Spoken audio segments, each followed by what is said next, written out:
started college way back in the day, and I was early childhood education major, which after doing it for one summer for the entire city of Ontario, I decided that that wasn't meant for me. And then I got married and I transferred to the East Coast, and I did not finish college.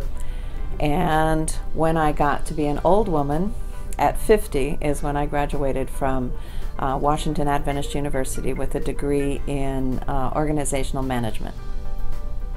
In 6 months I felt like, oh, maybe it's not a bad thing to go to college. And so I went to my first year and a half to La Sierra in Riverside, or La Sierra University now. Transferred after that year and a half to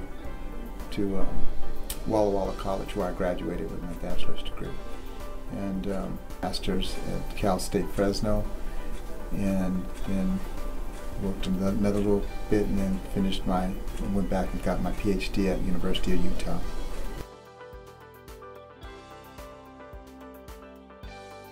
Since I did it backwards, the real world prepared me for education, because by the time you go through the Navy in 4 years, you grow up. I'm Inga. I always have to do things backwards, but the thing is that, yes, when I was first going to school, it didn't prepare me, but it did, within the first year, allow me to figure out that early childhood education was absolutely what I did not want to do. So that was a good thing. I will say this.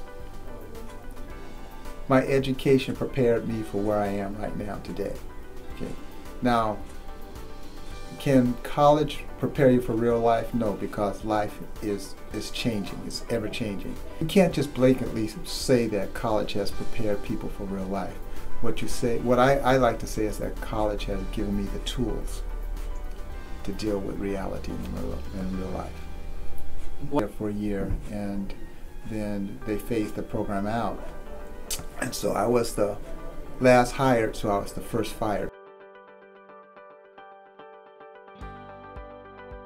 I think kids were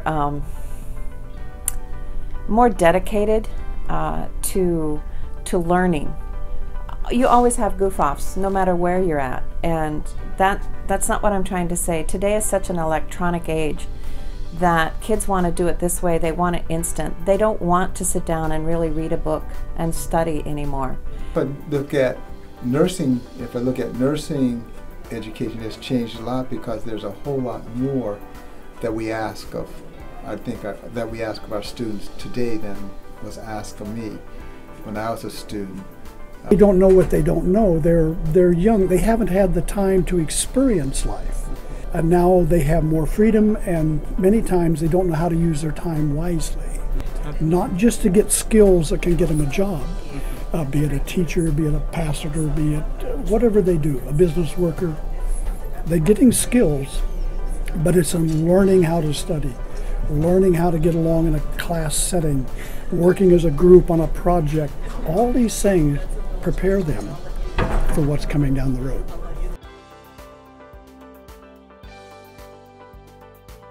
My priority now is try to get students to understand that what they have before them is very, very valuable, and to appreciate it as much as they can, so that when they go out there, that transition, that dealing with reality is not going to be such a challenge for them. That's kind of hard to say.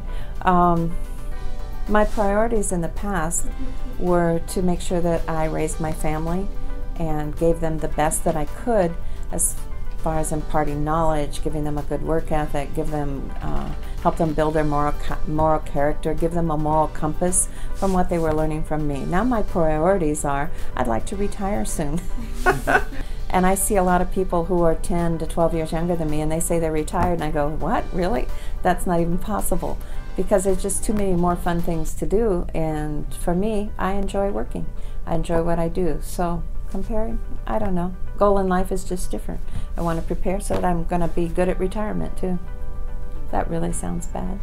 100% it guaranteed me an open door that what I was doing I would be better at. So it reinforces all of the things, teaches you a whole lot more, and I don't think I could be doing this job without it.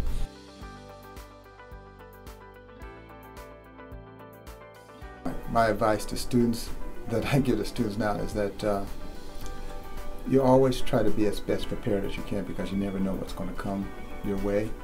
If you come at least partly prepared, then you can sort of engage, if not verbally, at least emotionally, you can engage with what the teacher is talking about versus always trying to play catch up. So preparation. College helps to prepare them for life because they have to learn to do things they don't want to do. And they have to do it now. I don't want to do it now. I have to do it now. So they grow up. College helps people grow up. Real learning comes from really getting a hold of the book and learning. It also comes from the experiences that you get and from your one-on-one conversations with teachers. And so if you're not motivated to do that, you're going to have a hard time. We're changing so much. What we feel was good for us 50 years ago might not work for education of kids today. So education as a learning process has to evolve to try to keep up with kids today.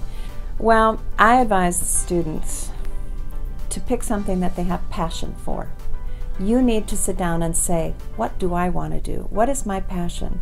Because if your passion and your work are the same thing, you'll really enjoy it. Be my advice. Your advice. Do it while you're young and get it done.